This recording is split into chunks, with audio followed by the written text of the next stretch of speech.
Time has come once again to speak as co-creators in Magic Do. I'm Daniel Dubois. I'm Michaela Stone, and we are your guides on your journey into the heart of the primordial. Welcome to Season 9, Episode 6. I didn't say what I didn't say. Last week was I said what I said. This week is I didn't say what I didn't say. Aha, okay. And I had that Well, one since the episode last week. It wouldn't go away. That was like, this is the title for the next one. We did. I said what I said. Now it's I didn't say what I didn't say. okay. Well, I've been shuffling a very interesting oracle deck while you did the intro, Yes. and it's the Star Seed Oracle, which I could not resist given you Yeah. and your response to said star seeds. So let's see what we've got. Oh, the first card I pull is Right. Cracked Open, Rock Ooh. Bottom, Surrender to the Alchemy of Life. Okay, where does that take you? Cracked open to the one more time. Rock Bottom, Mm-hmm. Surrender to the Alchemy of Life. I almost said Serenity of Life, so that's interesting because Uh, right now we're anything but serene. So, well, I mean, I am trying to find out. I am trying to, in my head at least, trying to figure out how to balance the world and my duties to the world. And it's usually pretty stressful for me because I'm not always keen about the world. I don't think any of us are right now. Like it's a very tough place to be positive about. Right. So Uh, I was going to say the Serenity slip does uh-huh. actually match. I'm trying to find that Yeah. place of balance in between where it's like, yeah, I'm cool with this. Honestly, I think if you're cool with it, then you're missing something Right. because I don't know that we're meant to be cool with anything right now. And this is the year of No. the fire horse too.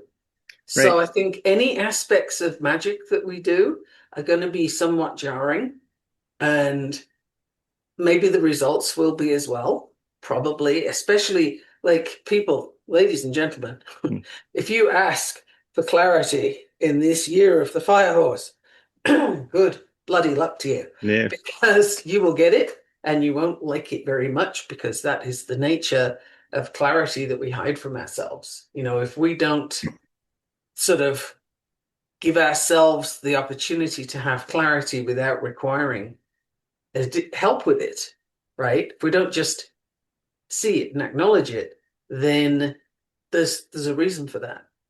And it's typically that it ain't fun, we ain't gonna like it. Right.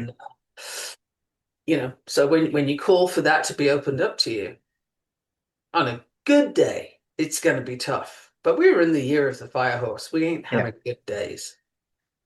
Right. Well, one of the reasons why I bring it up or I say it that way is because, like, so my magic is about the work I'm doing in magic right now is about setting the foundation or providing the tools and making the spaces, right? Uh-huh. And that requires a different mindset than destruction. But destruction is the order of the day. Yes. So that's where Yeah. I'm having that disconnect of like, it's like, I get this needs to happen and I get I'm providing the tools, but the mindset it takes to provide the tools is not the same as it takes for destruction. Okay. I have a journey for you. Let's go. Alrighty. We have a journey. It literally came to me with one word. All right.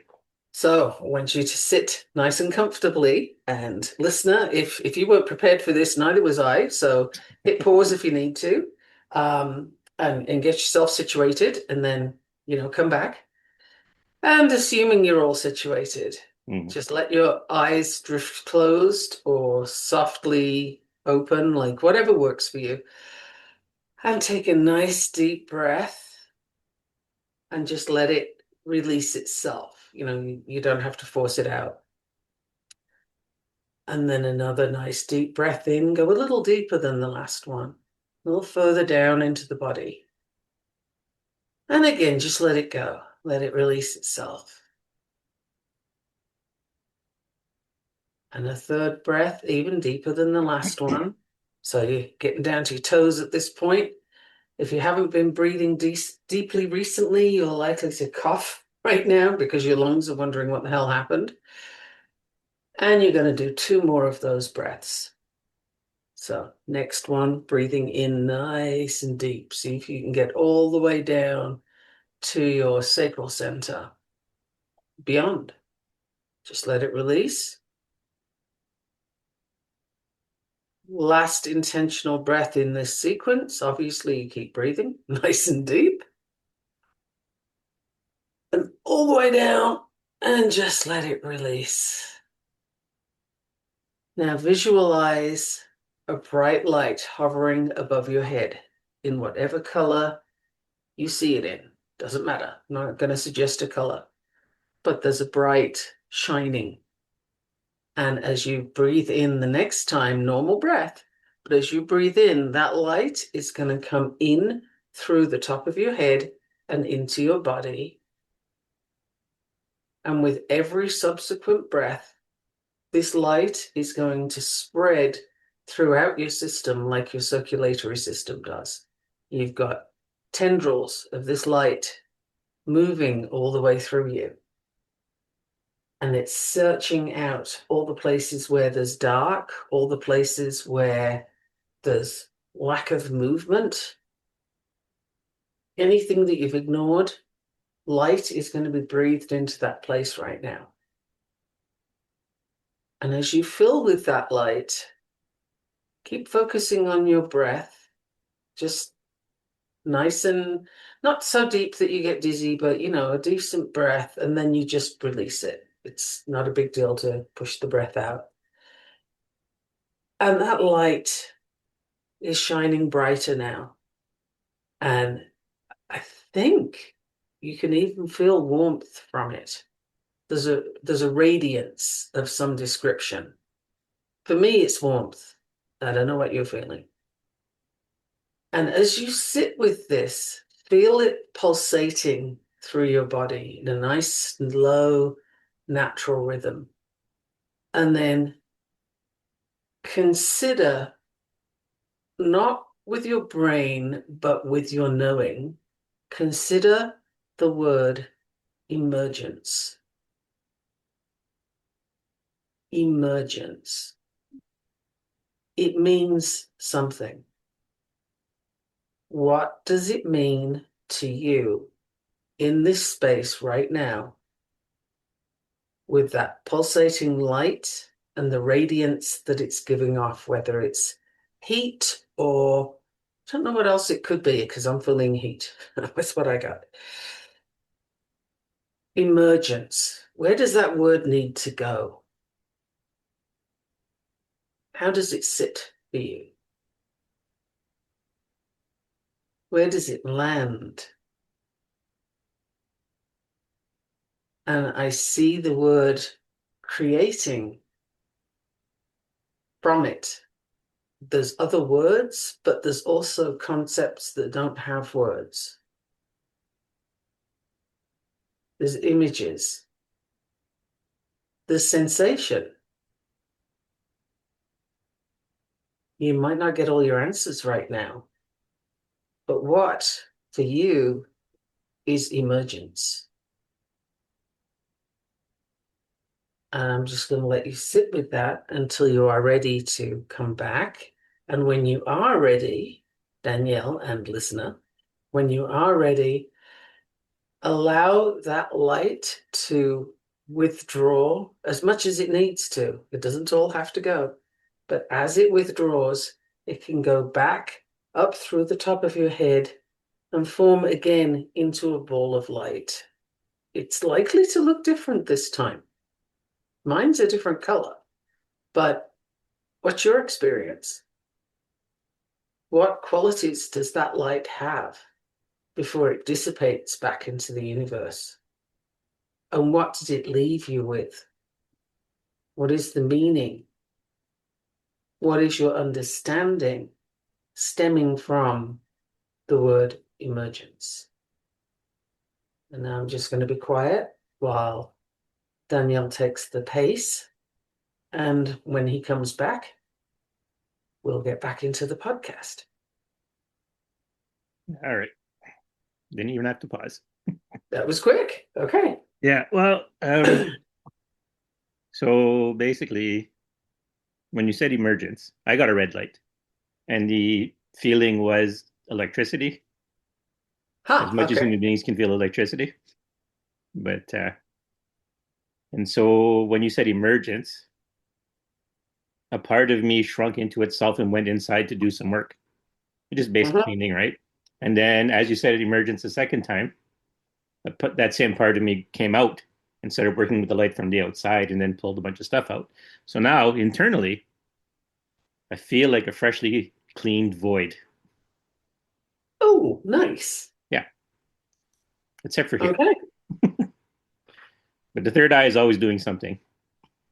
I don't think this third eye has gotten a rest for a while, or unless it's getting one right now because it's closed. Well, that journey came to you from the word emergence, and Yeah, it just literally downloaded and you got it. So yeah. I haven't I done can. one of those journeys before. That was interesting. Yeah. Well, the keyword stuff really helps a lot of times. Yeah. Well, again, I can't fake it. Like it comes when Mm, it comes and it doesn't when it doesn't. And how it transpires is always as interesting to me as it might be to anybody else yeah, because I don't know. I just give what comes up, and that was kind of interesting. I like that one. I'm gonna have to listen to the podcast again later yeah, so that I can hear it and do it. I yeah. mean, when I'm channeling it, I'm kind of doing it, but not with the complete focus that someone listening can, because Hmm. I'm also vocalizing, so it's Right. a different. That's true. But yeah, That is it's a true. little different. I was definitely getting heat from that light, though. It was a very And shimmery kind of light for me, and I was told not to give colors nah, because that would influence how somebody received the colors. My color was definitely not red. yeah. So, yeah. Mine was a. I'm not going to go so far as to say crimson, but it was a darker red. Okay. And just to get us back into the whole Right. Starseed Oracle, I have another card. I'm going to pull All a right. number of these today, I think. This one is Fall into My Arms, Surrender, Holding the Opposites, Extremes of Life. Yes. That one is very apropos with the whole thing we started with, Right. So, because it is like the order of the day is chaos, or not, well, chaos for sure, and destruction. Let old things fall away so they can be rebuilt. Yes, as we've said on the podcast, love, when we said love is the destroyer, love is the answer for a lot of things, but there are certain things where it doesn't matter what method you use. okay. There are some things that just need It's to be interesting. destroyed. Well, I'll put it like this. That may not be the fairest way to present it. Sometimes you can't just apply love. Like people need to be shaken from their current emotional state to be able to do the journey to get to love. So applying love might not look like it. Right. Yes. That's what I was trying to look Because at. Because like that cruel to be kind thing, which I don't fully agree with, but the tough love right. thing of I am prepared to do shitty things in order to have you get the experience that you came for. And that Right. I think is one of the most hidden and ultimate expressions of love is to Right. be is to put yourself out there and risk the repercussions of being a Yes. complete douche in order to get the outcome that you're aiming for. But that's not a carte blanche for people to go around being jerks. Yes. Right. by no means. But sometimes there is a specific, such as the destruction, the crumbling of the patriarchal system that has damaged everyone in its path, men and women alike, Mm. that sometimes people are going to have to be poked out of the way or shaken a little bit so that they can realize where they are, come to their senses, Right. literally meaning bring your senses online and become aware of what you're in and what you're doing in that. Right. That's kind of what I was going to say, right? Like, because you can be apathetic, or you could be hurting, or you can be something. So someone reaching out to you in love may not work because they may be expecting things a certain way, or they may be too closed off. So sometimes you need the extreme to crack the shell, if you will. Yeah, it comes in different forms, right? And sometimes Mm. things don't land um, the easy way, and so Right. we have to experience them the hard way. And that's deeply unfortunate, but it's absolutely how life works. If everything was easy and smooth, then we wouldn't learn a thing. Right. So And I that's for think sure.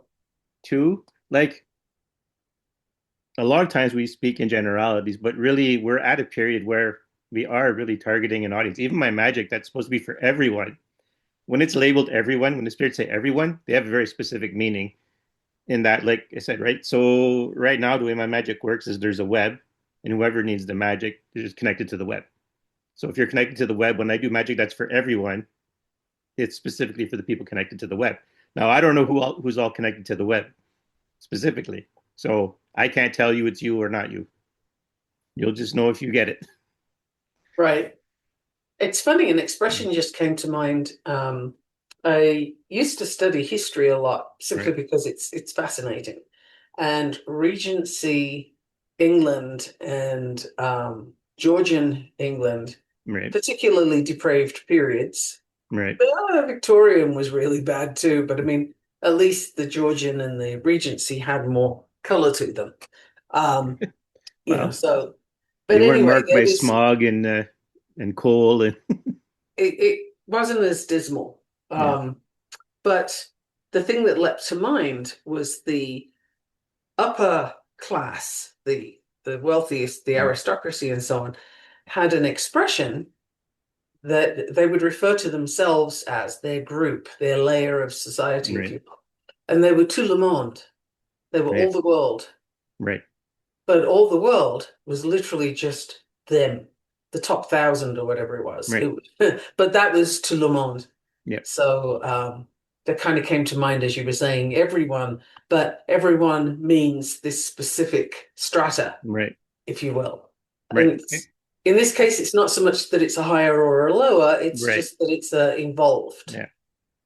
Well, and you know what? That's a great example of just in general some of the things we've been talking about because, like I say, right, when people say this, we the people, right? Well, who are the people? Because I know when people say we the people, they're usually a very specific group of people, usually. We, the people like me, Yeah. we, So the it does people I work. recognize as being familiar. Yeah. Yeah. So what I mean for right now is that like the people who are going to react, the people who need to react, so to speak, are the people who, if you hit them with something really offensive and angry, they're going to have a moment, if not, even if it's not right away, right? The natural instincts to defend yourself kick in. Eventually, they're going to go, why is this person so angry? Let me check what they're saying. And that's where they're going to make Mm. their growth. Well, that would be the ideal. Yeah. If to question it would be the ideal. And I think that's a big piece that people need to consciously step toward, especially given all the social media and the news and any place where people are communicating right now. For the Right. most part, this is going to be in online of some description or TV, right? Mm. And there's a lot of yell first, don't even bother thinking about it later Right. kind of talk going on. And that's an easy trap to fall into. Mm. But it's destructive, not in a good way. It's corrosive as Right. opposed to removing what is not good. Corrosive simply means it eats through everything.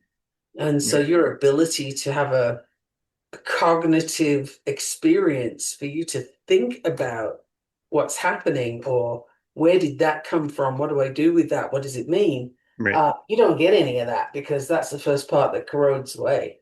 Right. Your critical thinking skills, assuming you have them, and I'm making that assumption, um, they erode really quickly. They disappear because it's easier not to have to consider and think and like, oh, so what else could it mean? And do I need to change what I'm doing? Because damn, who wants to change what they're doing? Right? Like it's too Yeah. much work. And when you're exhausted from this constant barrage of, well, bullshit's the word that comes, so that's the Mm. one I'll use. When you are exhausted from carrying all of that, changing how you think about things is just a very big step. Right. Right. And that's the one that you're asking people to take Yeah. is that step, right? Like, yes, you're exhausted and you do have to think about it, and probably you do have to change what you're doing. Because if you don't, well, that's a decision, and you can regret that at your leisure because it is clear that what's been happening, what's been the norm, is dirty. It's Right. nasty. And I Well, I don't mean mean, dirty in a good way. I mean it's right. nasty. Yeah. But I mean, you can even look at it as it's not that you necessarily have to change what you're doing, but considering that the other person doesn't know any way else to get through. Because Well, like you, it may not be you have to directed at you change. specifically, you just might be the person who's there. Okay, so then consider this, changing the way you relate to what you're experiencing Right. or what's being expressed to you. Hmm. Because that's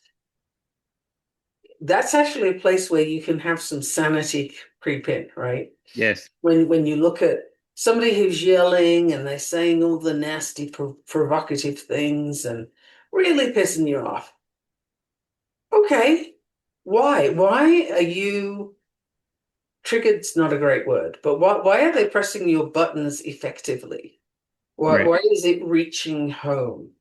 What is it about you that you're not looking at that Hmm. they are and they're poking? Um, and that's some shadow work right there, Right. is to find out what that is. But the point to that is not you have to be perfect, but it's more if you can resolve that, they can't push your buttons anymore. Well, So that's the thing. yay, you've scored one. You win. You walk away from that better off. Right. This actually goes back to something we've discussed on the podcast, but it's probably some time ago now, that human beings, when we discuss, a lot of times our words are chosen. I say chosen, like we don't necessarily sit there and have a list and go, okay, this word, this word, this word. But they're intended to make the other person you're talking to, or more specifically, the person you're arguing with, to feel how you feel. You're trying to transmit your feelings through your words. So if someone you're talking to feels trod upon, weighted down, or oppressed and stuff like that, and they're hitting you hard where you feel, and you feel oppressed by that person, that's what they're trying to transmit. The words made choices may have been unfortunate, but the emotion was trying to be transmitted so that you feel it and can say, "Oh, I get it." Right. Although you might not understand Right. why. That's why I say, right? Someone says something to you, and then you have to think about, well, why did they say this? What made them say those words specifically? Hmm. Yeah. And I mean, we can't do that all the time because there's just No, too we much can't. input and too often. But if there's something that gets you on repeat, if Right. a particular direction of conversation needles you, then that's a really good one to look at and just sort of say, okay, what have I got there? Do I need to hold on to it? Can I just, you know, acknowledge it and let it go? Do I need to change something Mhm. about it so that you disarm the other person's ability to piss you off, right? It's going to Right. help you be less exhausted. So I'm Yeah. not doing the whole, turn the other cheek or any of that stuff because, yeah, don't. Somebody will do Oh something yeah. bad to them. No, this is actually This is not that. no, this is actually your own. I'm going to use the word protection. It's not exactly what I'm looking for, but it's a start, right? So that when someone comes at you, you're like, okay, I'm not being harmed by this because I know what those words mean, or I know what they mean in relation to me. And in relation to me, they don't have the power the person is trying to say, Right. It's right? even better if you can Yeah. reflect it back, actually. Mm-hmm. And it almost like visualize yourself holding a mirror to that person Right. in front of you.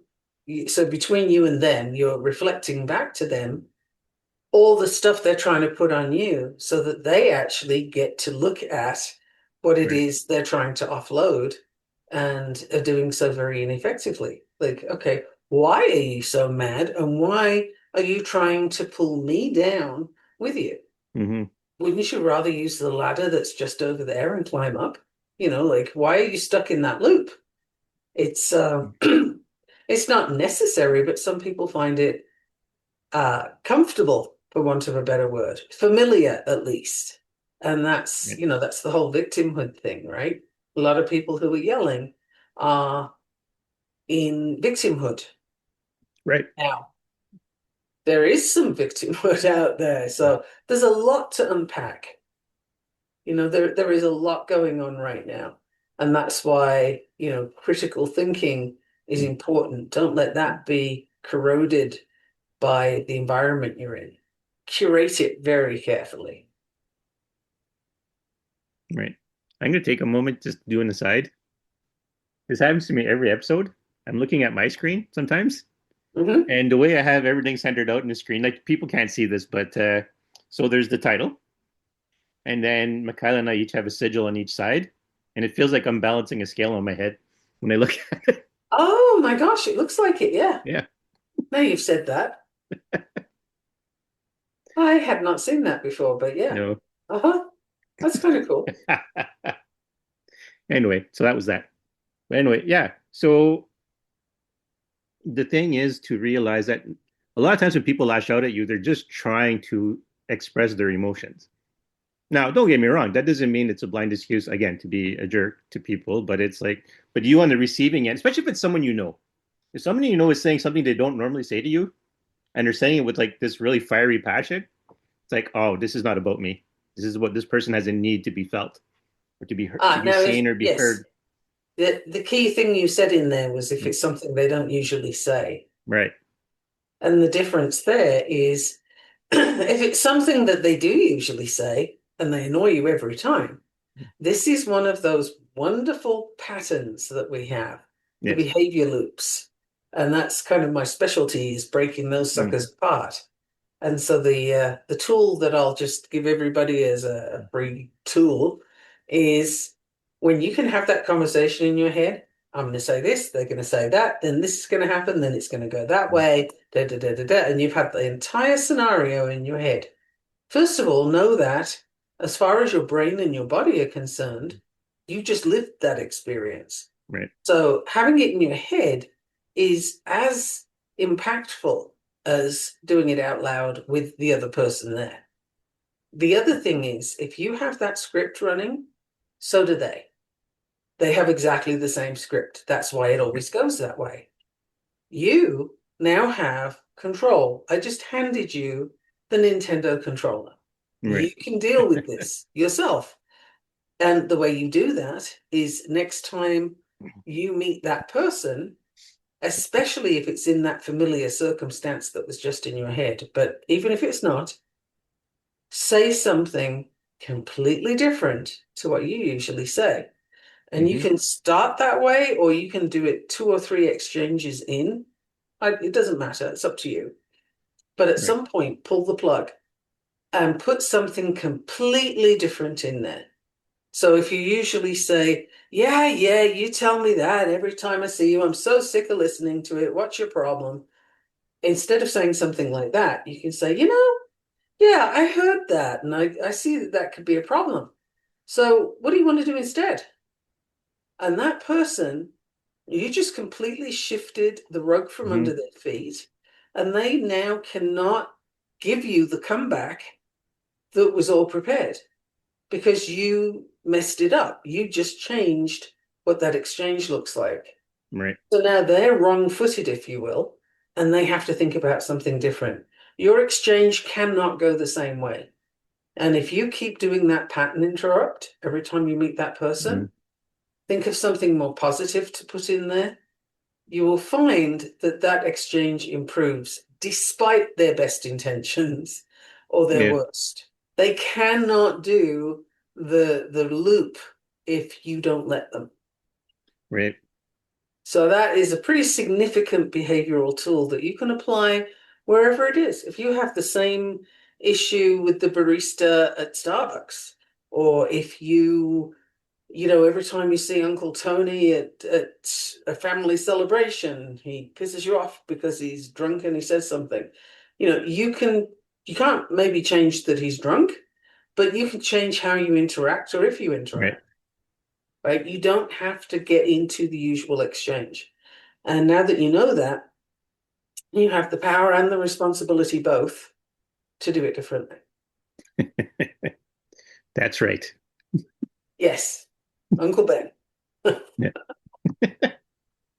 You With now have the great power power. comes great Right. responsibility. It's Just true to be a though. nerd. Just to be a nerd. He didn't actually say that. It was the Oh, ending panel of that issue. wow. Okay. I thought Uncle Ben said that. Well, he did in the movie. Yeah. Well, that's the thing, right? Like, we'll go on this little aside here, right? I was going to say, Something may listeners, start a certain way, but go do ahead. you appreciate the little squirrel trails we go off on? Yeah. Well, I mean, because something starts off differently, but that sentiment is still there, right? And then eventually, when it comes to popular culture, the expression changes or it stays, like the whole thing of Darth Vader not saying, Luke, I am your father. He just said, I am your father. And yet people make a big deal about the word Luke being added and saying, oh my God, it's the Mandela effect. It's like, no, okay, listen, just relax, people. Uh-huh. It got out into popular culture. Someone misquoted it, and it became the go-to understanding of that expression. It's fine. There are actually lots of misquotes out Yeah. there. Lots and lots. There's back in, oh God, black and white era of TV. I Mm, can't even think of the years.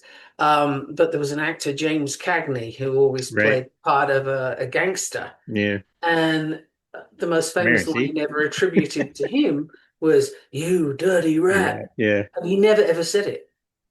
There is no movie where he said that. That's a sort of a distillation of stuff that he said, but he Right. never actually said, "You dirty rat." So sometimes, things that you say get twisted and Right. it becomes truth simply because it's said often, right? So it's Mm, not actually true, but people accept it as true because it's said frequently. And that's right. the power and the problem with getting into social media right now. Yes. Last week we talked about the various groups Mm, online for witches. right. And if you attend some of the milk toast ones a little too often, you start to believe that, oh, there is a threefold rule and Mm, we have to follow it. There is a rule book and we have to do it this way. No, it's just that you've heard it so often, you're starting to believe it, but it doesn't make it true. right. I guess this follows along with my starseed pet peeve is that some groups don't see when they're making a mistake, and everyone reinforces the mistake. Yeah, yeah. And it becomes like, oh yeah, I've heard this before, it must be Mm, true. I heard this in another place, it must be true. But consider the source where you heard it from might be in both places. yeah. So it doesn't make it true. You hear, oh, what? Oh, a few couple of years back? Can't even remember Mm. when it was now. There's been so much going on. But for a while we heard immigrants are eating cats and dogs, Oh yeah, that was right? Remember this that election one? cycle, last election. Right. Although Immigrants probably are even eating before that too, but where it came to prominence, immigrants are eating cats and dogs. 2024. Yeah. And it became this thing that people started believing it, or at least some did. And Hmm. now it's gone into this sort of did they? Is that true? Like, Mm. I think they did. And it's no, it's absolute bullspit, but it was Yep. just said so often that I'm gonna say the gullible, because honestly, those are the ones listening to that Hmm. drivel. Um, they took it and ran with it, right? Like it must be true because it keeps being said. Well, no. No, that's not it. That is where critical thinking has to kick in. Sorry, Right. guys, but work is involved. Yep. And your next starseed card, I'm having fun with this today. You're going to get a lot. Yeah. All paths lead home. Inner authority, intuition, turn your gaze within. Yes. And on the all paths lead home, this is something that every now and then I just kind of do a little meditation on it, on something like Hmm. that, which is you have all these religions, you have all these people. Now, religion is responsible for an awful lot of mass murder, right? That is generally where it happens. It's not witches. Witches don't do that. Mm. It's religious people that do that. And typically against other religious people who disagree with their path, their brand. And that's the interesting part, right? Because all of those religious paths and the non-religious, all of them, we all end up back where we came from. What's different is what you take with you, what your lessons were, what you developed, evolved, changed, what work you did that you went to do, and what work you didn't, or what work you did wrongly because Right. it wasn't your original intention before you got here and you got sidetracked. Yeah. But regardless, we all end up back checking out the Akashic records and like, okay, what did how did I do on this go round? What's next? And it's not you got to feel badly about that. You got to feel good about that. It's just, this is your reckoning. It's your tally, it's your spreadsheet, like however you want to look at it, it's just the facts. And Right. then what you do next comes from that. What your experience is, what you're going to set yourself up for next time comes from that. So it doesn't matter if somebody else has a different religion. It'd be Right. awfully nice if they didn't wave it in your face. But apart from that, like you do you, man. You go your path. You want to be a Scientologist?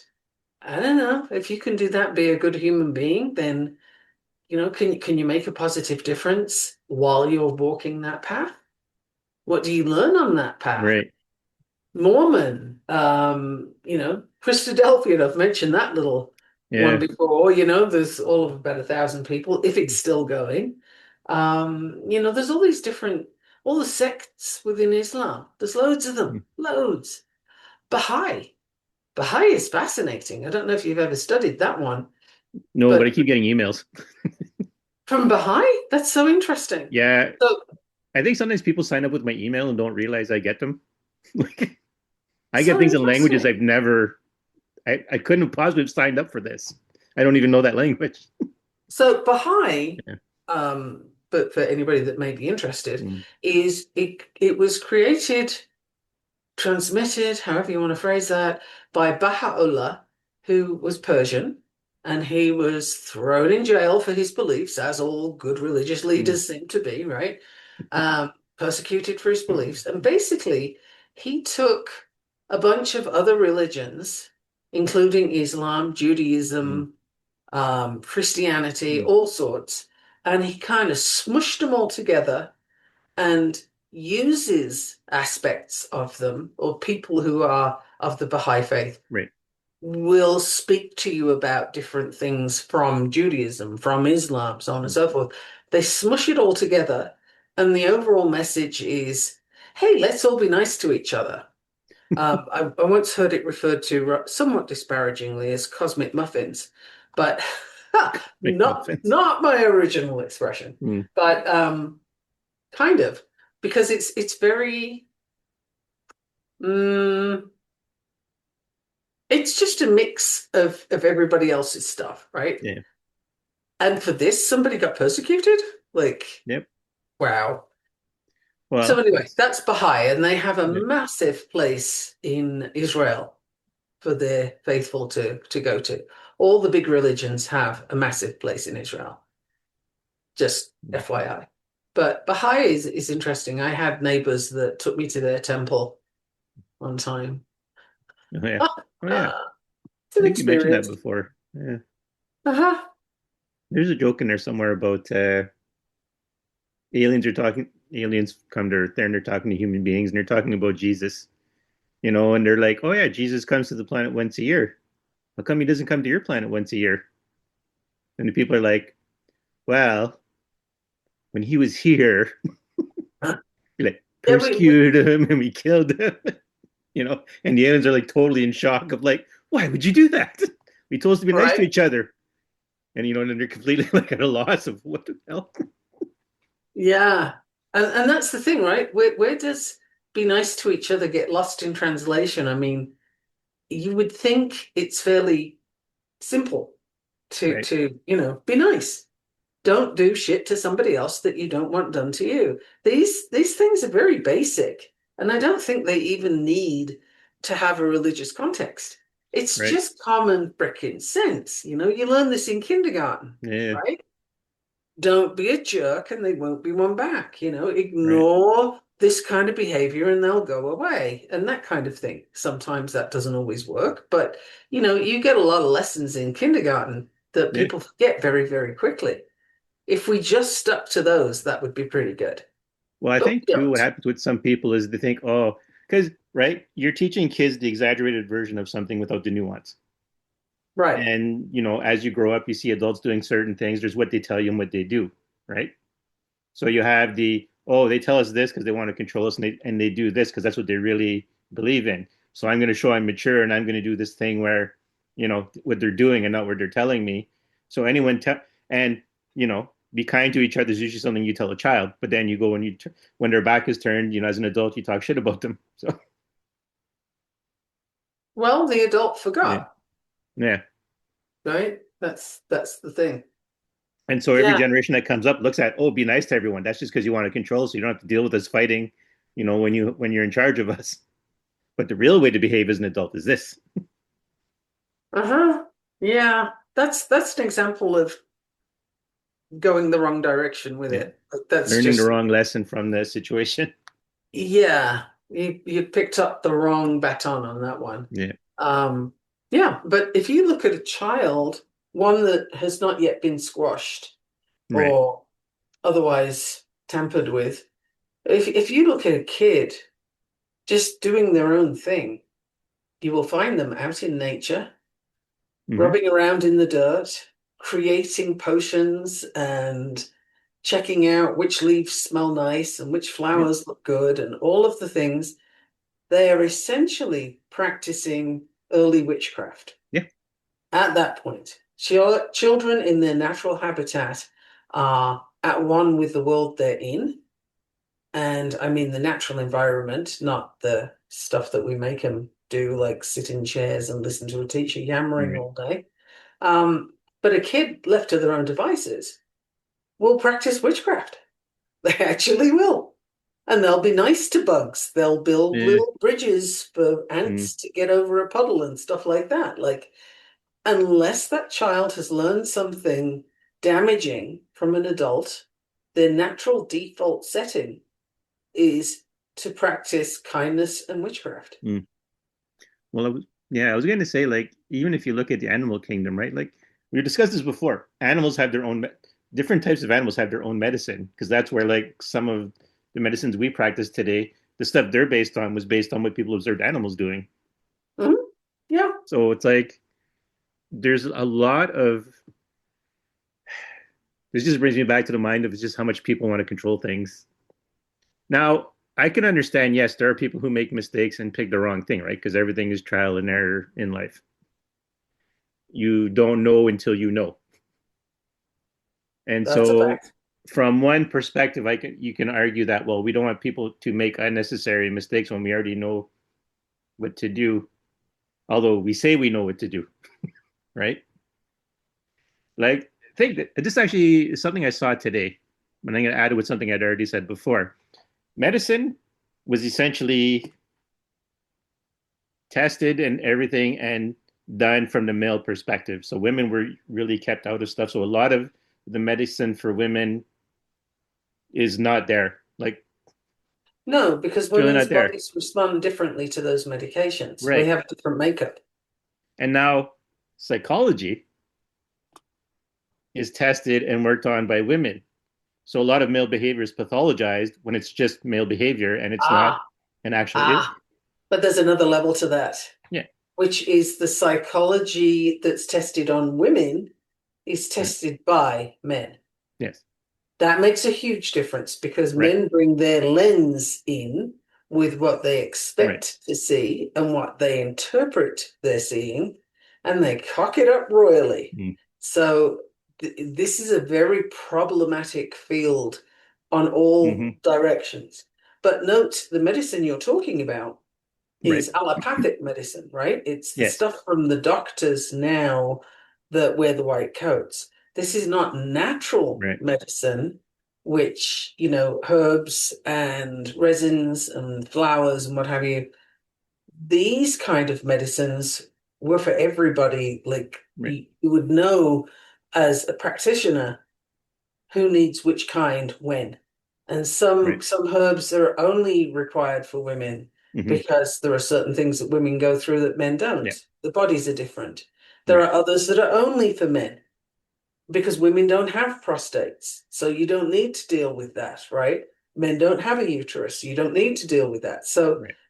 as a wise woman or as a herbal practitioner, male or female, you are going to know who Right. needs what. That division of only looking at men or only looking at women but through a male lens, Right.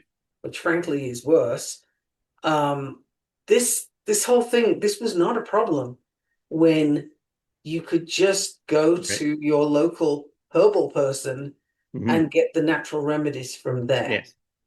So again, it's almost like going back to childhood and saying, "Look, see that kid playing in the mud and mixing up the flowers and Mm-hmm. the river water and whatever else. Like they are working on potions. They're working on Right. something here. This is a child in their natural state. Medicine in its natural Mm-hmm. state is for everybody. It's not treating women like smaller men. Right. It's not assuming that we respond the same way to the hormones that men do, Yeah. or neurotransmitters, or any of those Mm-hmm. things, because of course we don't. We are not the same. So why would we have the same reactions?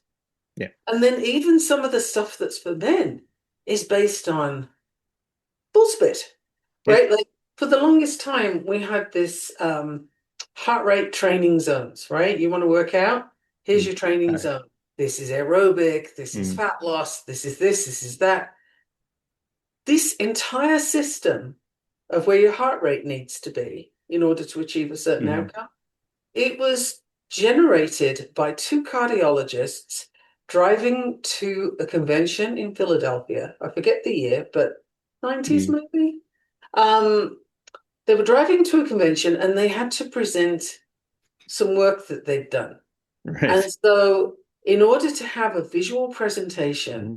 they came up with let's take the example of an early 30s male, of Right. course, with a heart condition, and we'll extrapolate from that person's data what your heart rate zones should be. Right. And people all over the world exercised based on that information. Yes. Yes. It to say it was not accurate, I don't suppose for a second that those two cardiologists thought for a moment that it would become the thing everybody ran with.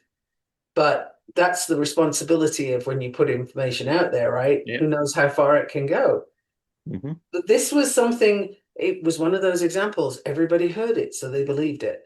People wrote books about it. It must be true. Yeah. Well, Oh my that's God. No, really not. yeah. That's one of the big things, right? When I was younger, before the internet really came into its own, like I mean, it's been around. The internet's actually been around since the late '60s, but not under the internet. It was ARPANET. It was just used by the military, and then academics or academia was added to it, and then eventually it became message boards and became public. Eventually, and then by the '90s, mid '90s, then yeah, it was fully aware. But like one of the things I used to do is like people say, "Oh yeah, I got this book there, and so it must be true." And I'm like, "Well, there's things called publishers. Like they choose what they think they can sell. Doesn't mean that your information is accurate just because it came out of a book." And then, of course, now having to deal with that same thing now on the level of the internet, it's like, holy crap. Oh, actually, you've just reminded me of Yeah. something that I think is important for Mm, listeners and readers right. to be aware of. And that is that since 2020, maybe, when AI started really Right. kicking in, now when you purchase a book, for example, if you're looking at herbalist books, Mm, it's an important example, right? If you want to learn about the herbs and what to take and what not to take and so on, be very, very wary of a book that you pick up that has been published since 2020 because it could well have been written by AI. And mm, the more recently it's been published, the more that is a risk. Now, AI has hallucinations. Not yes. everything it puts out there is accurate because not everything it receives is accurate, right? And sometimes it extrapolates and it doesn't do it in quite the right direction. So, if you're looking at something like that and you want to rely on it, caveat emptor, be very Yeah. careful because it might be inaccurate. That can be dangerous. Like if you're Right. looking at medical books or herbal really comes Mm, to mind because dosage and so on is very yes. difficult to manage when you've got herbs. And if it puts the decimal point in the wrong place or it gives you Mm, the incorrect number for something, you could be in a world of hurt and not yeah. know why. So that's just an aside with the whole Yeah. everybody says it, therefore it must be true. It's in a book, it must be true. It used Right. to be, well, I saw it in the newspaper, it must be true. They Yes. would lie to me, right? Of course they would lie to you. Well, It's you a know, given. and looking at the history of newspapers and what they did for sales, it's like if you trust a newspaper, I don't know what to tell you. And I'm not saying everything you read in a newspaper is necessarily wrong, but you Oh, an really have to awful be lot of it careful. is. Yeah, No, you really most have to be most of it careful. is. And you've always had to be careful with newspapers. Yes, Always. yes. Spanish flu. Mm. There was a lot of propaganda now when was that? Like 1810 or something? Like It was 1910. 1910 because it was like, 1910. So there was yeah, a lot of propaganda around that. it And there was were photos. After World War One, just after World War One. And Yeah. there were photos about Mm. this. And there was lots of news articles out there discussing where it came from, who spread it, da da da. And I actually did my capstone project in Right. one of the degrees I did on journalism. Mm. And could you rely on journalists to be honest? That was kind of Mm. the premise behind what I was looking at. And I focused on that in particular. You would be hard put to find any article that was accurate about that. None of them were. They were all paid for by vested interest who wanted a Right. particular outcome to direct people's attention somewhere. Funnily enough, we are having exactly the same experience today. That did not improve, it didn't change. It's just more dramatic now Yes. because the possibilities are bigger. Like, we will go to war with Iran to avoid Mm. releasing the Epstein files, Mm. for example. And Yeah. my question there is, why are we waiting for the Epstein files to be released? We have a ton of testimony. Yeah. Why is one man's documentation worth so much more than all those women's voices Mm. and men's voices for Well, I that was matter? gonna say because the victims ran the gambit. Mhm. Absolutely. So why are Yeah. their voices mostly women, however, Oh but yes, again, absolutely. all of the range, why are these voices not enough? And there's a lot of different reasons for this, right? But it's generally speaking subterfuge. It's the way your attention is being pulled away and you're given something else to focus on. So trans people, ooh, Mm. bad. Trans people Yeah. are terrible. You got to worry about them being in your bathroom. Like, frankly, I'm not checking what's in people's pants when I go to the bathroom. I got something to do and then I want to leave. I don't want to hang around in there. Yeah. I'm not interested to check, excuse me, what have you got in your underwear? Like, no, thank you. And I don't want somebody who looks very definitely male walking into the bathroom with me saying, "Oh no, I'm a woman, trust me." Like, fuck off. Pardon me, but no. Like, no, let's not do that. Yeah. But Well, this is the distraction that we have right now. And right. recently, I think it's Missouri, but I can't swear to it. One of their politicians has now been saying, "Oh, witchcraft." No. Right? They are starting to say that they're accusing other politicians and other political persuasions of indulging in witchcraft. And I'm like, seriously? Are we going there now? Are we going to do this? Wow.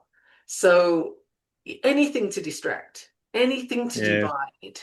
That's what they're doing. Let's divide, distract, while everybody's busy squabbling and believing various pieces of twaddle. Those who would control and would hang on to power are managing to do so for a little bit longer, Yeah.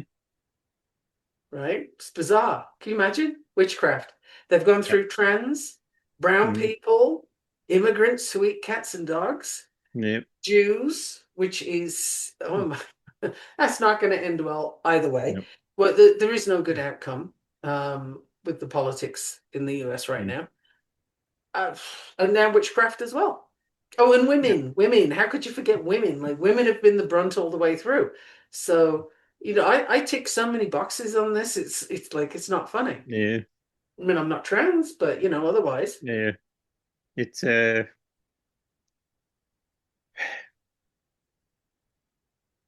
right. I'm gonna say it anyways. So listen, general public, not just the listeners. I know the general public's not listening to this. I see the stats, No. but this is also your fault for believing the bullshit and Oh not yeah, doing any serious thinking about it.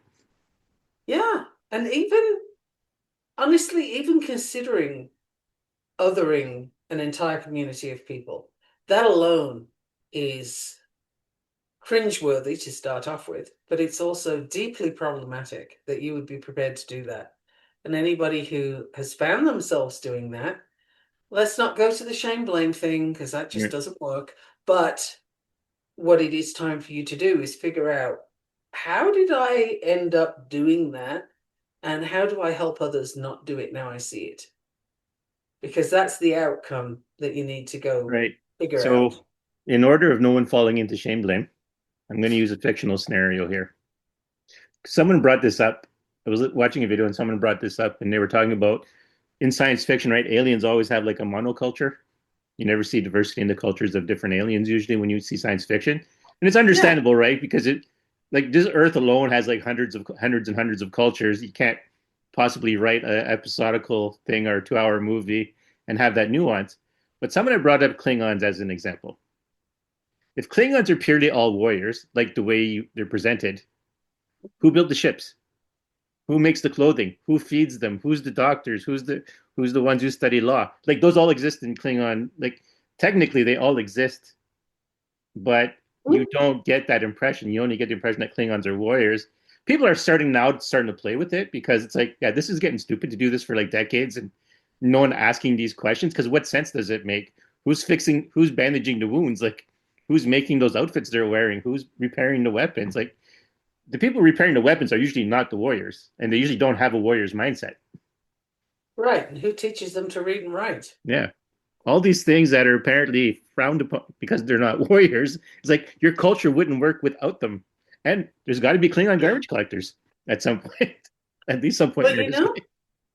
but that's Yeah. actually kind of similar to what's happening on this Yeah. planet right now because, women are, particularly in the US, women are being legislated against Mm, left, right, center. There's now, I keep thinking it's Missouri. Could be. No, it's Montana. Montana have got mm, this new thing. Did they pass it or they're about to? A woman cannot leave the state of Oh Montana yeah. if she may be considered pregnant. Oof. Now, Oh, how okay. how I'm one not saying it's right. I determines see now where you're going. how one determines whether she's pregnant or not Mm. is an interesting question because it's Yeah. considered pregnant, but it's in the bill that I, th- I think is in progress that a woman leaving the state that's pregnant is considered to be trafficking the fetus and can end up with up to 2 years in jail, right, for leaving the state when pregnant. Now, the pregnancy, the language is a little fuzzy and Mm, it doesn't say that there's any proof of pregnancy either. right. It is considered pregnant. So if you're of childbearing years, you're at risk. And they Right. probably That's stretch those years a lot, right? In either yeah. direction. They probably stretch those years. So what's the point? The point is she can't move. She Hmm. can't go anywhere. And so you're kept in place. Then if they repeal the 19th Amendment and make it one vote per household and the vote is male, okay, Mm, now she can't move anywhere and she's mm, stuck relying on his decisions. Oh, right. soon the credit card deal will be back again where you can't Yeah. get one of those without him applying, etc., etc. You know, we are running backwards in a hurry here. Yep. Why? Wouldn't you think that the culture relies on women to have the babies, nurture them and sort of do all the things that Klingon culture also requires. But Yeah. no, the focus is on grrr. Yeah. Give me a Klingon, honestly, over the whole lot of it. But Yeah. it's the same kind of mentality that allows that kind of science fiction to go unquestioned for so long. Yeah. That's the same mentality that says, oh, yeah, it's fine for women to not have any human rights. Makes no difference. They'll Mm. just do what the men tell them, and that's fine. Have you Yeah. seen what men do? Have you seen how that goes? I I think I can say this because nobody will know which state Mm, this kid is in. I work in different states right. with my practice working with kids with autism. Mm, But in one of the states I work in, I currently have a 3-year-old I'm working with who has PTSD from domestic violence. oof. And it is an official diagnosis. He has other things too. But the 3-year-old with PTSD because mom kept getting beaten up, Right. right? And this shows up in behavioral issues. This is what happens when women don't have any kind of rights or protections. So, yeah, how's that going to end? Yep. And if a woman's practicing magic as well, now that's getting risky too. Again, it's like, wow, we have come full circle. Like we ah, I don't even know how far backwards they're trying to turn the clock, but I'm expecting concrete wheels any day now. Well, you know,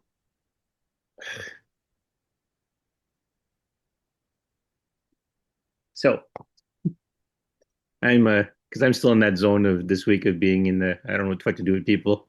I'm just here opening the spaces and doing the downloads, and you guys can like sort yourselves out. But it's like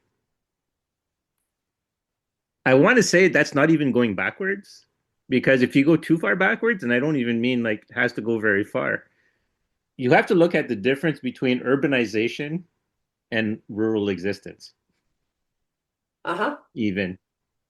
Like, so when the idea of romantic thing, like romantic notions came around, romantic novels, romantic songs, when those started creeping into the population, I'm trying to think when that started. So I'm not going to quote any dates because I can't specifically give them, right? But one of the things is when people worked on farms, as an example, there was none of all the problems we have between the sexes today didn't exist on the farms because everyone would have said, "What the fuck's wrong with you?"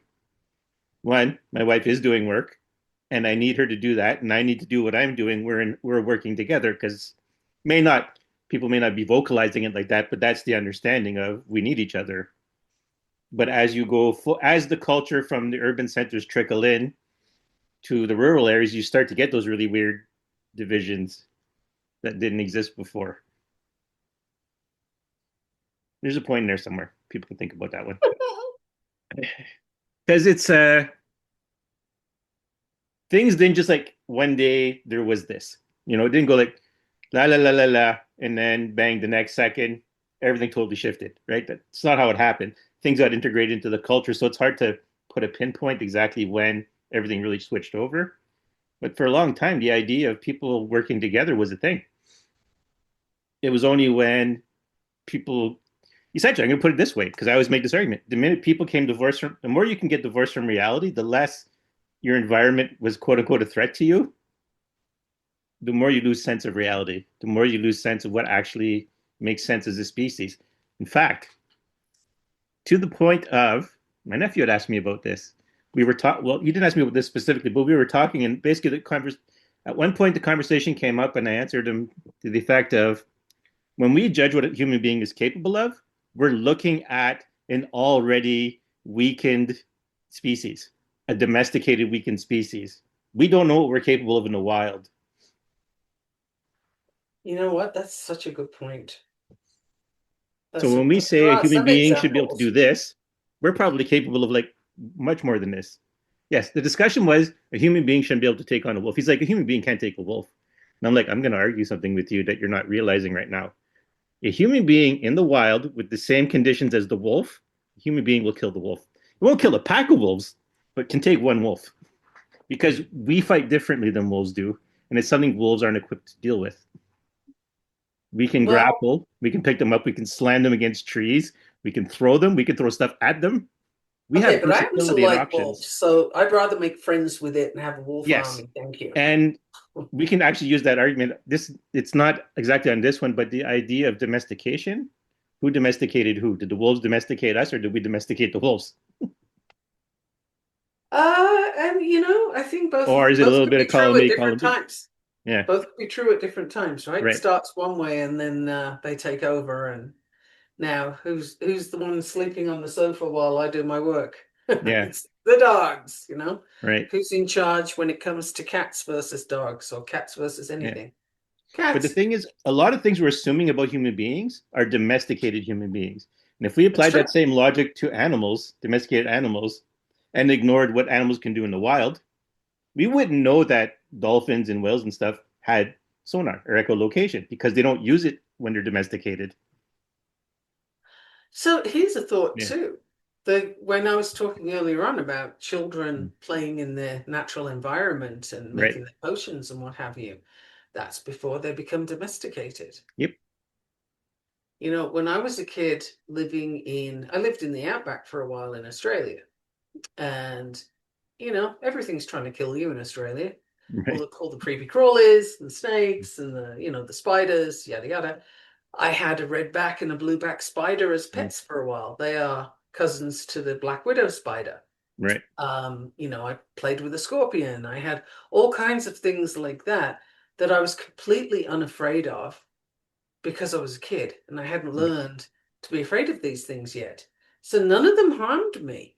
Right. Like I was out there in the outback, and to me, anything that didn't have a collar on, note the Mm. distinction, Yeah. anything that didn't have a collar on Right. must be available to be a pet, right? Yeah. So I would Yeah. capture things all over the place. My brother too. We Mm. would capture stuff and bring it back to the house and like unleash it somewhere and call it good, right? Look, we've got a pet. Mm. Don't know what it is, but we got one of these now. Meanwhile, mom's running from the house screaming. But Right. as kids, we were still feral, right? We had not been domesticated, so we didn't have that fear relationship with these things. They didn't try and kill us. There was a very different way of being with nature. Right. You handle it differently. It handles you differently. There's just this whole thing that we lose as we become domesticated. Right. Well, and I'll offer you, right? Because of the whole wolf argument. Uh, this will be pre-COVID. I'm not sure how far pre-COVID it was, but so a couple hours down the road from here, where my siblings live, There was a girl who was a 14-year-old who was attacked by a wolf, and she fought the wolf off. Okay. Like, just to give you an idea of what human beings are capable, this is a teenage girl who fought one off. And teenage girls in this day, like, in this world, are not as trained and not as feral as they used to, as human beings used to be. So this is still a domesticated human being who fought off a wolf. And Mhm. there's, and I'm going to go along that same line. There was also, I was watching a show on survival in the woods, and there was again another teenage girl who fought off a mountain lion. Like, we're still, she got And hurt. Don't get me wrong. She didn't like just slap it around and it ran away. Like, there was a fight, but she still fought it off. She still got it to run away. Like, you know. there's an example I can give you that Right. goes with Go ahead. that. In Florida, there was an 11-year-old girl and a 9-year-old girl, and the 9-year-old girl was attacked by an alligator. Right. And the was it the 9 and the 11? Anyway, one way round. Mm. Doesn't really matter. It's remarkable anyway. The Yes. other kid, Regardless of. the other kid leapt on the alligator and poked its eyes out. Right. And the alligator then let go of her friend. Yeah. So these are two kids who haven't even hit teenage years yet. And one of them literally maims an alligator in order to Right. rescue her friend. This same kind of strength and inner knowing, if you will, Right. comes up with moms and babies, moms and Yeah. their kids. You know, a mother will push a car off a child on her own because the Hmm. strength comes from that connection. Right. But again, that's the feral part of us. Yeah. The domestication is problematic. Now I'm going to bring in Mm. witchcraft and religion here. Right. Witchcraft is the feral, and Hmm. religion is the domesticated. Right. It weakens you.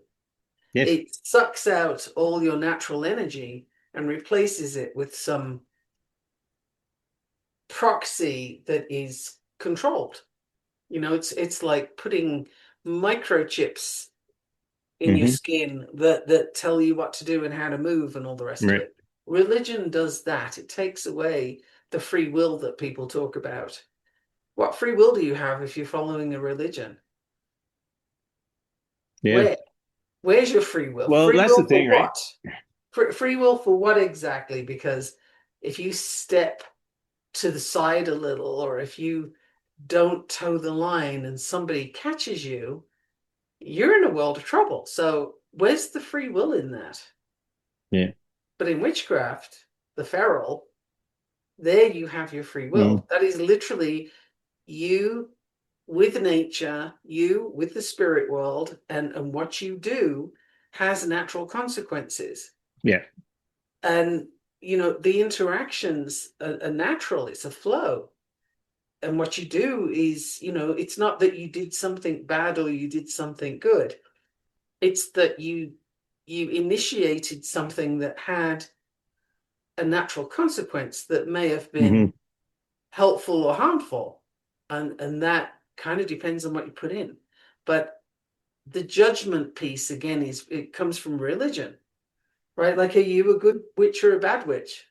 What the fuck does Depends that if you're mean? ugly or not. Right? I mean, what does It's that not what mean? you do, it's how you look. What kind of question is that? You know, and oh, you can trust me. I'm a good witch. Yeah. Okay, you know, is that it? Is that what it takes? Yeah. Good. Then you might as well follow your religious leaders because they're telling you they're the good witch, right? It kind of makes me think of this concept. So this fictional person is asking, "Are you a good witch? Are you a bad witch?" And because that fictional person is trying to figure out, "Am I going to be harmed by you?" And I would kind of take the question and say, "Doesn't matter if I'm a good witch or a bad witch. Do you deserve to be harmed?" Well, the good witch or bad witch? The answer Yeah. is yes. Are you a good witch or a bad witch? Yes. Yes. Because, like, do you do black magic or white magic? Uh-huh. You know, like, Yeah. what does the occasion warrant? You know, and why are you putting sort of markers on things to classify them when Yeah. witchcraft is basically your interaction with nature and with the spirit world? good, bad? Like, what is this definition thing? You Yeah. know, like, where's the judgment piece coming in? People who follow the Bible Mm. will say God is good and all merciful, etc., etc. I'm sorry, how many times did he ever go at wiping out the entire planet because he was having a Yeah. hissy fit? And that's good and merciful. And then Lucifer killed, I think, three Mm. people, all of whom had done terrible things, kind Yeah. of warranted it. Or was told to. But but he's bad. Yeah. Like, so good witch or bad witch? I'm a little hesitant to say good witch. Like, Well, I'm not sure that's the ideal. But also, why would you pigeonhole me? yeah.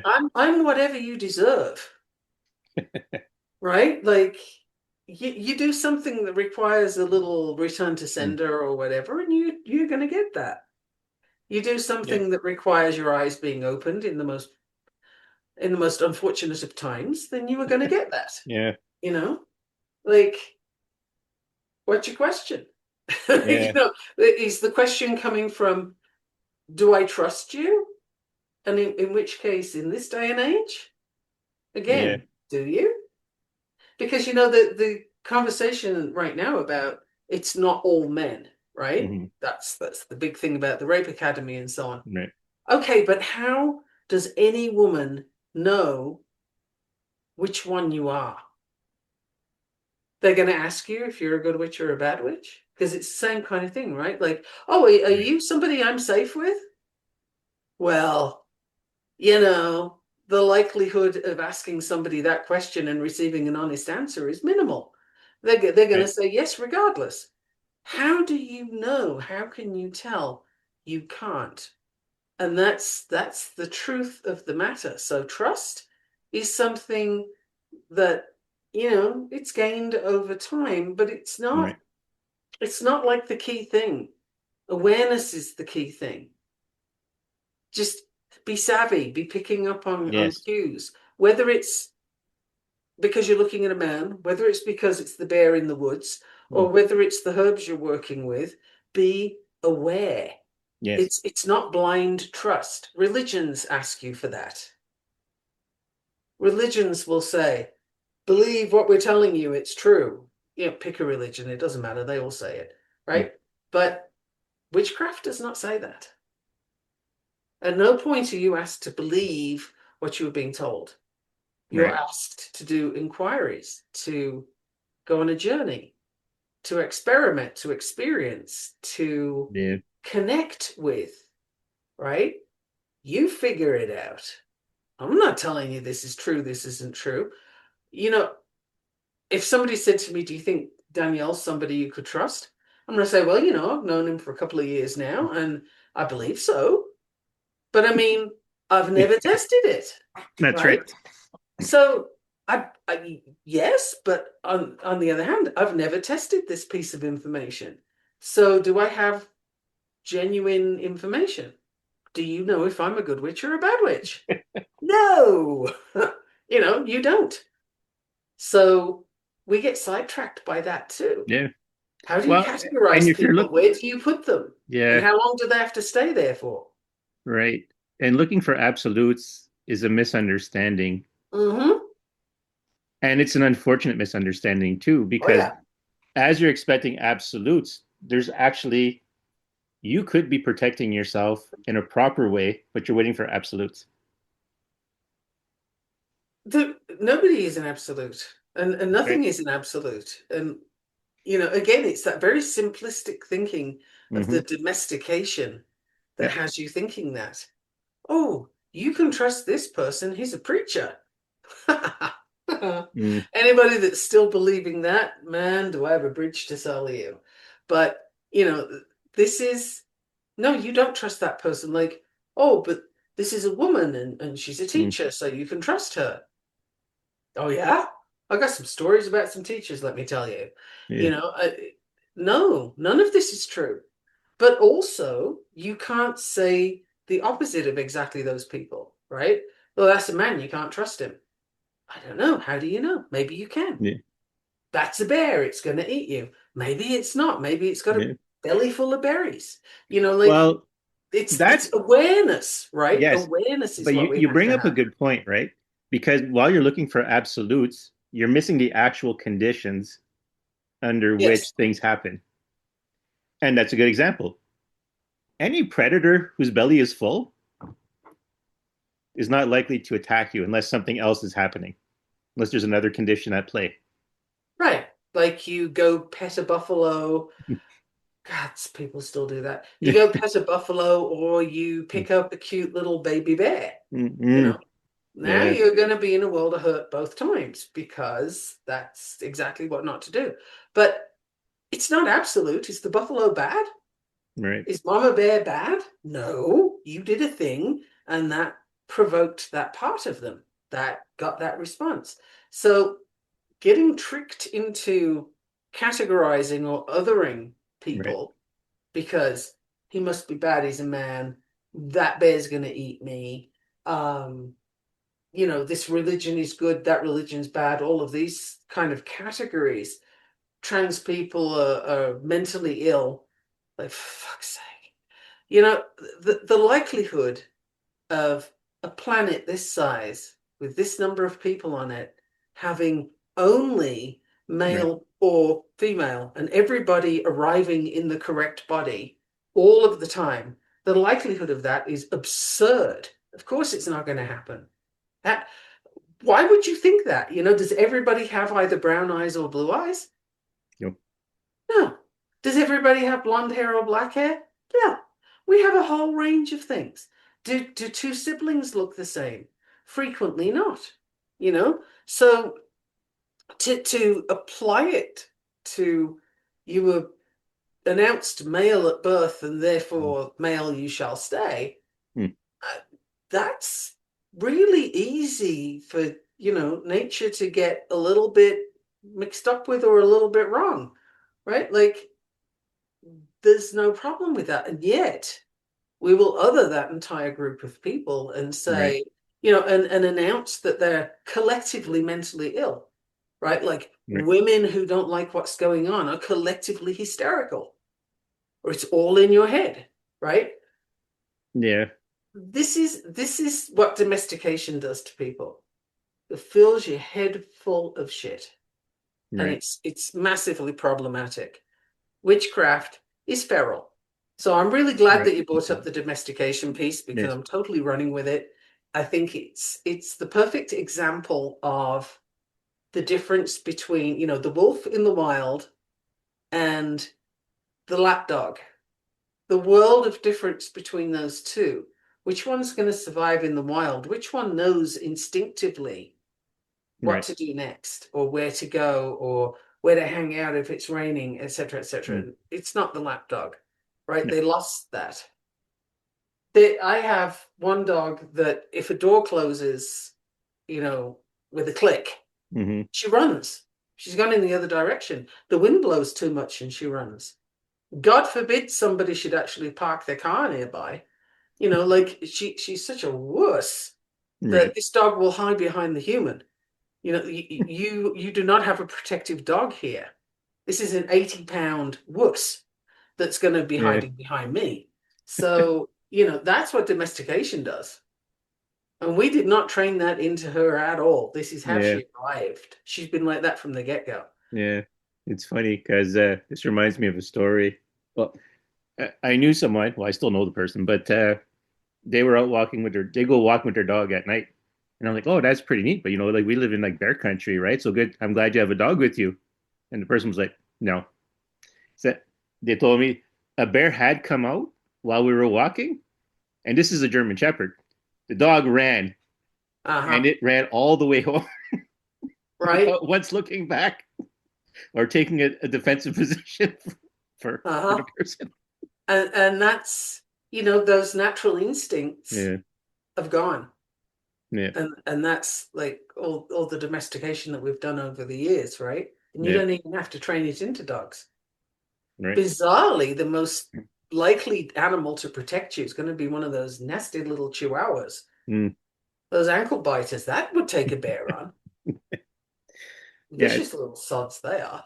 But, The domestication piece is something that as humans, I think we don't realize. We call it civilization, Right. but actually that's a misnomer. Mm. It's domestication. Yes. And that's the robbing of your natural abilities. It's Yep. you lose who you came to be, you know? Yep. And I look at women, for example, who start to go grey.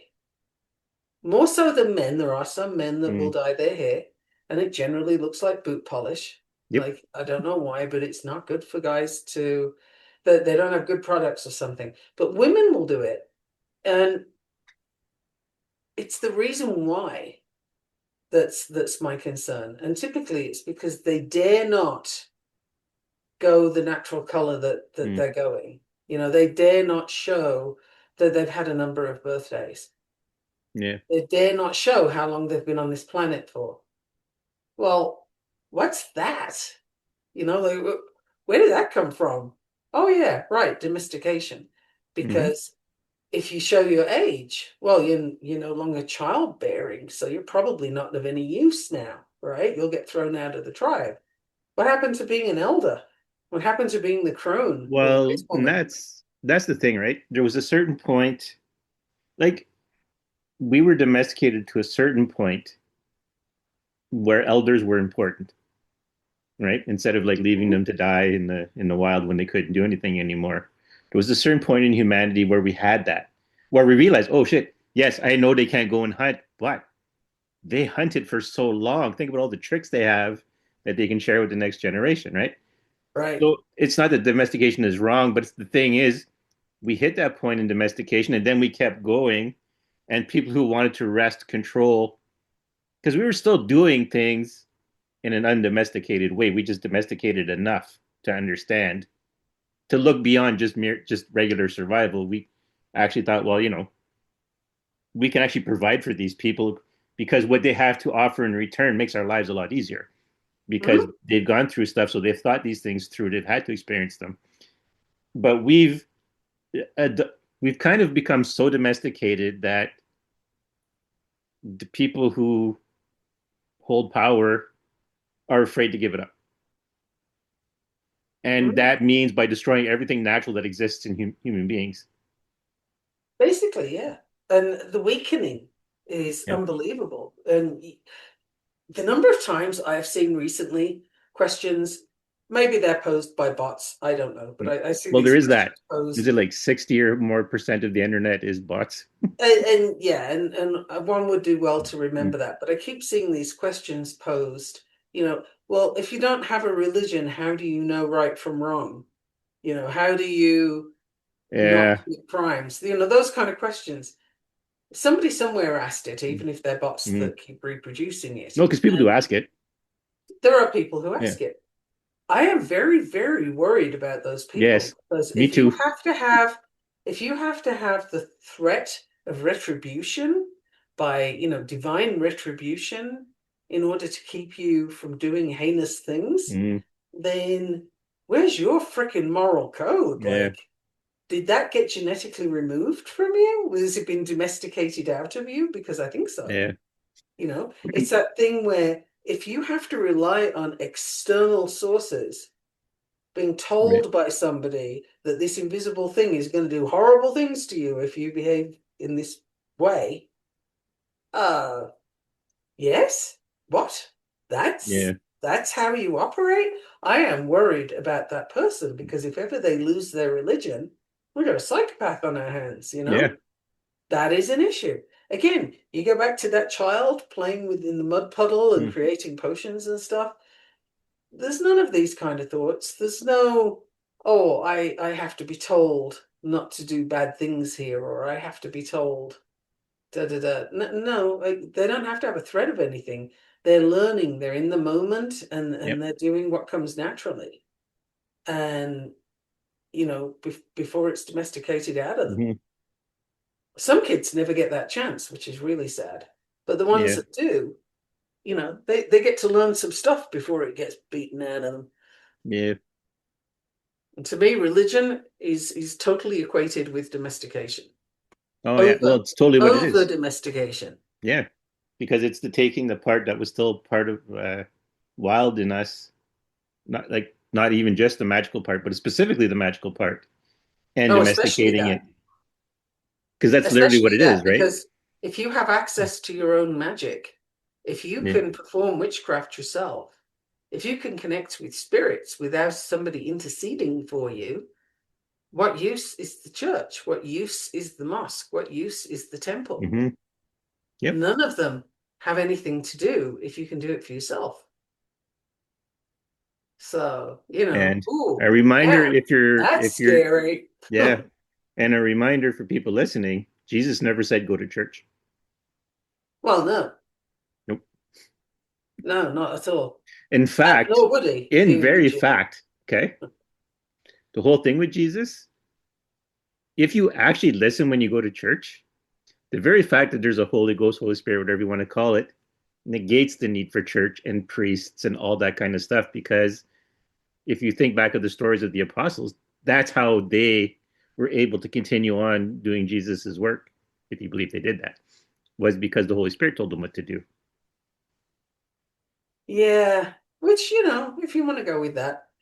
Well, it's basically it's the mouthpiece between God and human beings. But like, I want to limit going there to that because there are so many other stories. Because you can start asking, well, what about the Metatron? What about this one? What about this prophet over here? It's like, I got you. But specifically, the Jesus is like, it's the when you make the Trinity, because people follow the Trinity, well, that's what the Holy Ghost is for, or the Holy Spirit, or whatever. That's its job. It's Isn't the it interesting yeah, how things get carved up and, again, allocated roles and yeah, so on and so forth?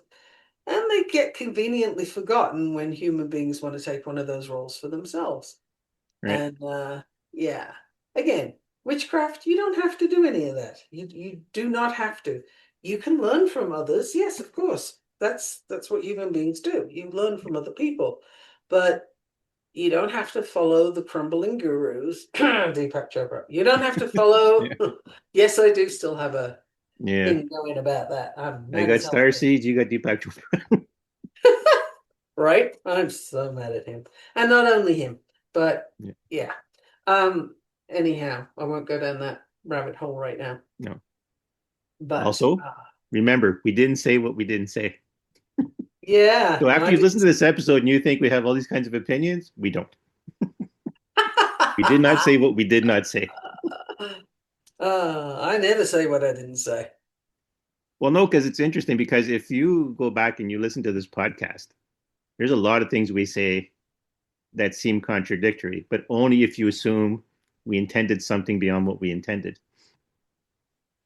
Yeah, and the wonderful thing with contradiction is it means that the thing you're saying, like I Hmm. started with emergence. That was the word, right? Yeah. Okay. So that can mean different things. Immersion. Um, Immersion or emergence? No, I'm trying to think. I didn't write it no, down. I said emergence. Yeah. Okay. Yeah. But I mean, what the whole thing with the journey was, what does Yeah. it mean? What Yeah. what is your interpretation of this? Because you can view it differently, different images come into mind.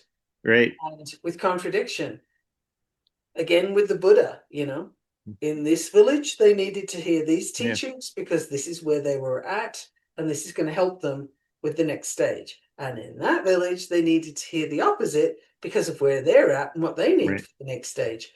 Both things are true.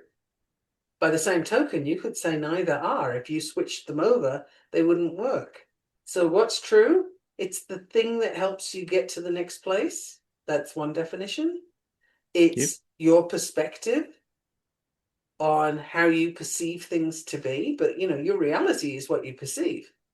Yep. You have your. Absolutely.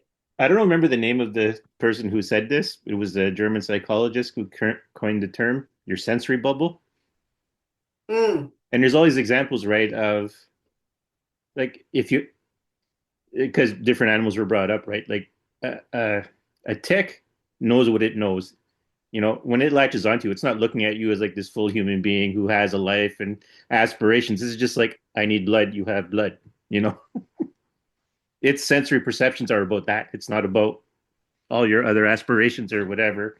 It probably doesn't even know it gives you Lyme disease. Like, Right.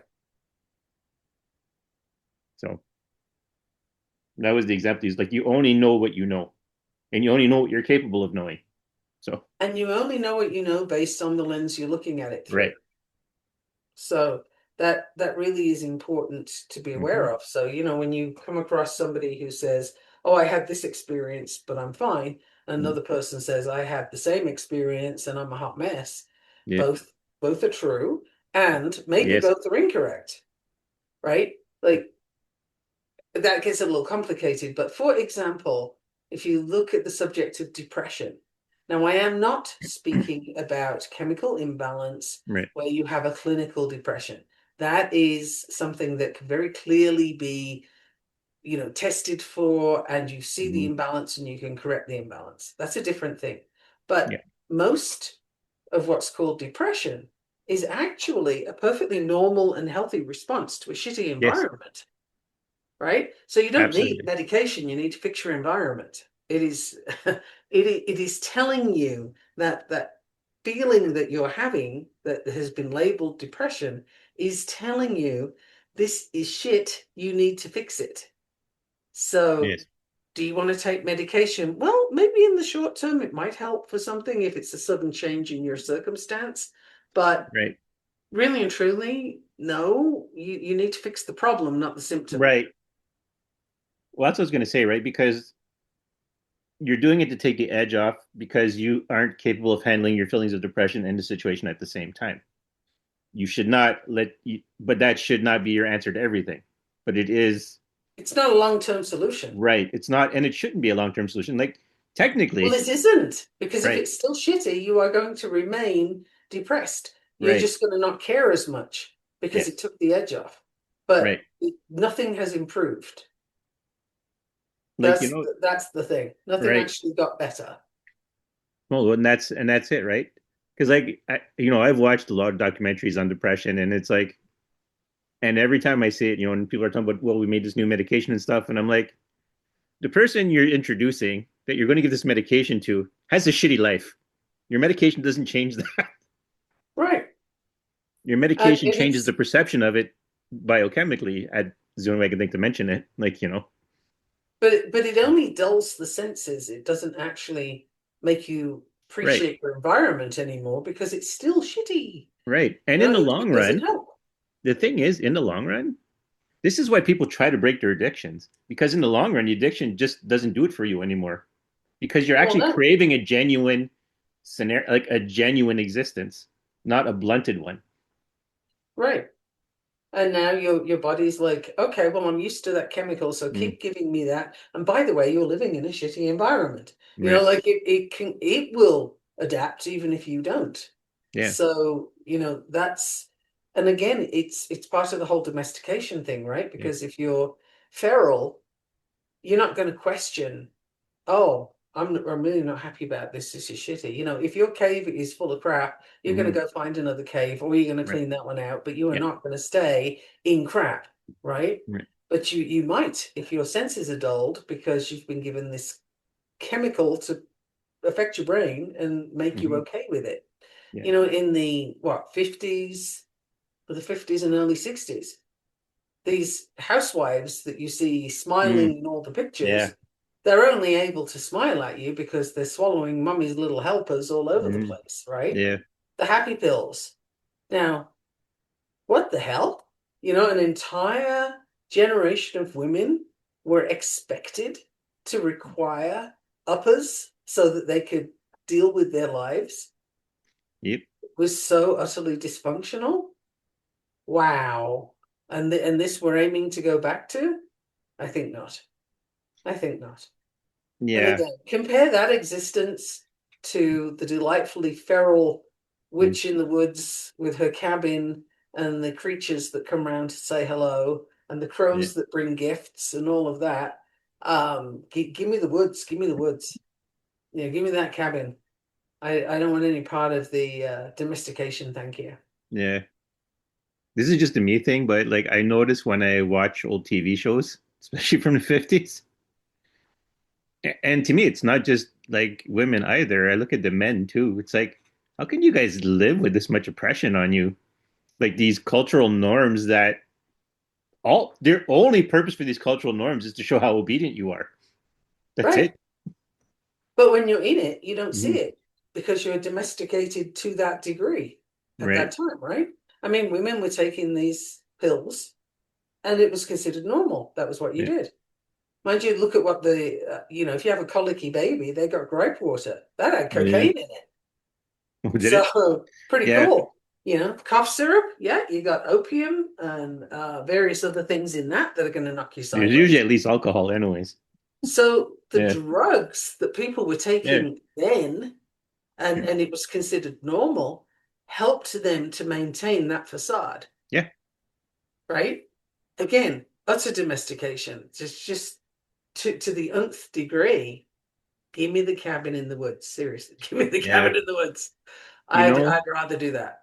yeah, it's funny because I think back, like, it's not like I didn't completely hate my childhood. Like, there were things that I really wish hadn't happened and all that kind of thing. But when I look back on old TV shows and stuff like that, even from the ones that I grew up watching, it's always like, there's a lot of things I don't like about it right now, but I don't want to go back to that. Hmm. Even when it's not like anything like you would consider maybe super terrible, but it's still like the social performance, the things you had to do. And it's not like that doesn't exist today, but it's a lot easier to watch like there was at least a point. I mean, yes, we're coming back to a point where people want to really get down in there and cancel culture and all these oppressive rules. But there was at least a certain period of time where people really understood allowing people to be who they are. Hmm. So when I go back to like when my childhood and I look at the stuff, I'm like, it's not that they were trying to get you to be evil, but all the things that were still required. Like I think I'm going to use Golden Girls as an example because I think at some point the writers went through an evolution. Okay. If you look at certain episodes, and I'll use this one because this character follows through with this particular notion. So you take Blanche, right? Uh-huh. And she's if there's a gay character or someone at least coded gay, she has a comment, right? But at some point, and there's no context for it other than just to make the insult, right? And then at some point, Mm. right, when they decide to make her brother gay, and then she has to come to terms with it, at that part of the show, then suddenly you see a more gay friendly writing and friendliness on the show. But up to a certain point, there was like Blanche very specifically, but the other characters too have a certain, not disgust, but a certain like, oh, pff, you're gay, well, pff, kind of a thing, like as if it's a character flaw. Ah, yeah. And again, that would reflect the level of domestication at the time and the norms, Right, right? And we're trying to get back to a whole, it's not okay to be gay, it's not okay to be right, trans, and it's a mental mhm, illness. And this blows my mind. Like this is absolutely wow. I don't want any part of that. I mean, seriously, I don't think we have enough woods on the planet for the people who want to be in them right right, now to get it. But you yeah, can't fully escape the planet we're on. So, there's some stuff that we have to deal with. But yeah, the witchcraft practice, hmm, going into nature, being by a lake or, walking barefoot. right. Um, I used to be barefoot all the time as a kid. Oh, Like, me too. yeah, wow. I don't think I wore shoes for the first 5 years of my life. Like I didn't want them. I didn't need them. And Yeah, even in the outback, I was mm, often barefoot, and that is not something I would recommend anybody does. Seriously, I don't know how I'm still here, yeah, but that was, I was either barefoot or I did have wellies, like Wellington boots. yeah, yeah, It would be one or the other, but I didn't sort of wear shoes. I right. don't know why. It's just a thing. It's how it went. The wellies were great for putting tadpoles in. That was the thing. I'd bring back tadpoles and fill the Yeah, bathtub with them. That was very cool. But Excuse the cough. That's a side trip there.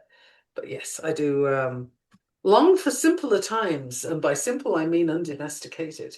Yeah, And what I have for the next card is jump in, Andromedan energy, adventure. Say yes to change. right. Oh, I love it that that came up.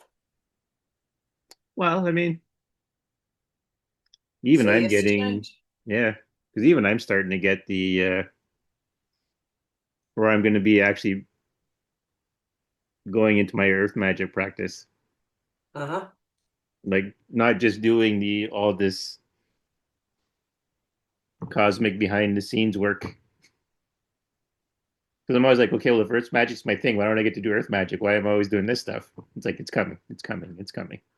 I'm like, fine, Uh-huh. okay, but all the spirits are going to help me already here. So what's going on with this? But anyway, yeah. So what I'm getting at is Ooh, that, yeah, ooh. it's time to really get into your thing.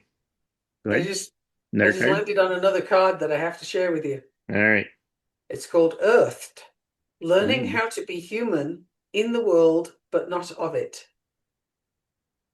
ooh, good one. That works out. Ooh, that's, yeah, we can go with the domestication on that one. Be Yeah, in the world, but not of it. I'll be a wolf rather than a retriever. yeah, yeah. All right. So we didn't say what we didn't say. What we didn't say. We sure didn't. Mm-mm, wasn't me. Right. And it's actually an interestingly major theme of the podcast. There's a lot of things we said, but they didn't don't read meaning into it that's not there. Well, or do, right? Like read your own meaning into it, just don't attribute it where it didn't come from. Right. Right? Like If you're don't gonna don't feel something about something, go ahead, feel it. But uh-huh, but own it. yeah, Like don't put it on me, don't put it on Danielle. It's like we just we're here saying what comes to us to say, and right. I have no idea when we start these podcast episodes where it's going to go or what's going to be said. None. I just go with what comes up, and there we are. And I'm Well, sure the listeners sitting there or walking whatever yeah, right now saying, "No shit," you know, yeah, kind yeah, of got that. But yeah, it needs to be said so that whatever you decide based on what you hear, that's your decision. It's your perspective. It's not mine. right. Well, I was gonna say because something I noticed with this episode was the it's not about the specific content of the episode matching the title, but the overall arc of the episode matching the title. Mhm. We said a lot of things, but that doesn't mean you read into it what's not there, because that's part of not freeing yourself. But when you do magic, when you have that quote unquote awakening, communication is different. And things that are communicated to you are done in ways that you wouldn't have been able to catch before. We could True. have sat here talking about Papa Smurf the whole time, and there could have been a whole message there that was catchable that had nothing to do specifically with our dialogue. Oh, we could always try that sometime. I'm not sure I know enough about Papa Smurf, but I could give it a go. Does anybody know enough about Papa? Oh, here's I don't something. know. I Here's don't something. know, do we? So here's something about Is he a that good kind of Smurf or a ties bad in. Smurf? So Smurfs. So Smurfs were invented in France. So this is very important. This is a significant thing. So the three apples tall, that they're three apples tall, Okay. they're not literally three apples tall. Although if you watch the cartoon, they're literally three apples tall, but they're not literally three apples tall. It comes from the French expression "gros comme trois pommes," big like three apples, tall like three apples. But all it means is you're short. That's it. Aha. So there's no specific size to the Smurfs given in their original creation. They're just short. Oh, I like that piece of information, though. I did not Yeah. know that. No, and I didn't realize. I looked it up after because I didn't want to take it for granted that that was the case. So I looked it up, and lo and behold, yes, that is legitimately a expression used in France, like not in Canada, but in like France, to say I someone is have to short. let Yeah. dogs out. All Do you want right. to pause or end the episode? Actually, you know what? I think we can end the episode because I think We didn't say what we didn't say. It felt We like the didn't. episode was done. I was just throwing that in there. So, He's Danielle Dubois. and she's Michaela Gaffin Stone. Until next time, À la prochaine. à demain.